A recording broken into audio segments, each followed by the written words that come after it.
एक दीप जलाओ बच्चों, पढ़ाई लिखाई की जरूरत नहीं है, खुद पास हो जाओगे। अगर बीमार पड़ते हो फिर एक दीप जला लो, अपने आप इलाज हो जाएगा, दवाई और डॉक्टर की जरूरत नहीं है। पुल बनाना है, दीप जलाओ, साइंस अपने आप विकसित हो जाएगी। तो ये 21 लाख दीपक जो जलाए जा रहे हैं, अरे अपने ही राम के नाम पे गरीबों को दे देते तेल तो शायद देश का ज्यादा भला होता। ये गिमिक्स करने से कोई राम नहीं होने वाला है। तो पॉलिटिकल पार्टी या गवर्नमेंट ऑफ इंडिया क्या मंदिर बनाना है? इंफ्रास्ट्रक्चर कौन बनाएगा? रोड कौन बनाएगा? अस्पताल कौन बनाएगा? स्कूल कौन बनाएगा? It is not the work of the government to make temples and mosques. हमने तो कभी नहीं कहा कि दीपक जलाओ और अपने आप साइंस डेवलप हो जाएगी, मगर बचपन से पढ़ा है चरखा चलाओ अंग्रेज भाग जाएगा। एक गाल पे चाटा मारे, दूसरा गाल आगे कर दो, अंग्रेज भाग जाएगा। भाग गया था क्या? ऐसे ही भागा था, ऐसे ही भागा था।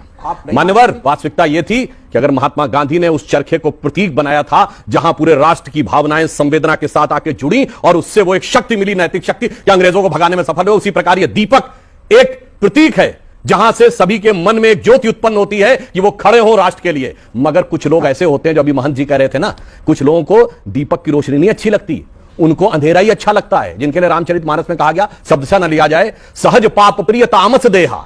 जिनके मन में पाप होता है उनकी सहज प्रवृत्ति तामसी वैसे ही होती है। यथा उलूक ही तम पर नेहा, उलूक मतलब उल्लू की जैसे आसक्ति अंधेरे की तरफ होती है, कभी दीपक की तरफ नहीं होती है, वैसे कुछ लोग हैं सिर्फ अंधेरा देखते हैं। अब मैं जवाब देता हूं। इन्होंने बड़ा वाजिब सवाल किया कि राम मंदिर बनने से क्या हुआ था। जनाब, राम मंदिर ऐसे नहीं बना है। जब राम मंदिर बना है उससे पहले 4 करोड़ गरीब लोगों को प्रधानमंत्री आवास योजना के तहत आवास मिला है। उसमें 3 करोड़ महिलाएं हैं, मैं दावे के साथ कहता हूं, जिनका रजिस्ट्री में नाम लिखा हुआ 2014 से पहले गरीब वर्ग की 3 करोड़ महिलाएं ऐसी नहीं थी जिनका नाम उसमें लिखा हुआ। और आपने कहा इंफ्रास्ट्रक्चर, 37 किलोमीटर पर डे की रोड बन रही है। इंफ्रास्ट्रक्चर इन्वेस्टमेंट में हम इस समय नंबर 1 के देश हैं, अमेरिका के से ज्यादा इन पर। अब आइए, 5वीं बड़ी अर्थव्यवस्थाएं सुन लीजिए, 4थे बड़े स्टॉक एक्सचेंज बने, तीसरे बड़े ऑटोमोबाइल मैन्युफैक्चरर बने, अरे चांद के छूते कोने को छूने वाले देश बने हैं। उसके बाद जाके यह राम मंदिर बोलते जाएंगे आप लोग। और आप बोल रहे थे, मैंने बोला, आप भी बोल रहे थे, जाके बच्चों से कहता हूं चेक करिए, चाइना इकोनॉमिक रिसेशन में है। अभी फिच ने रेटिंग जो है उसकी घटा के 5.2 से 4.5 की है, भारत की 5.5 से 6.2 की है। ये अंतर हो रहा है कि कैसे हम एक लाइन आज की दिवाली क्यों अलग है? ये दिवाली आखिरी दिवाली, क्योंकि 2024 क्योंकि आखिरी दिवाली क्यों है?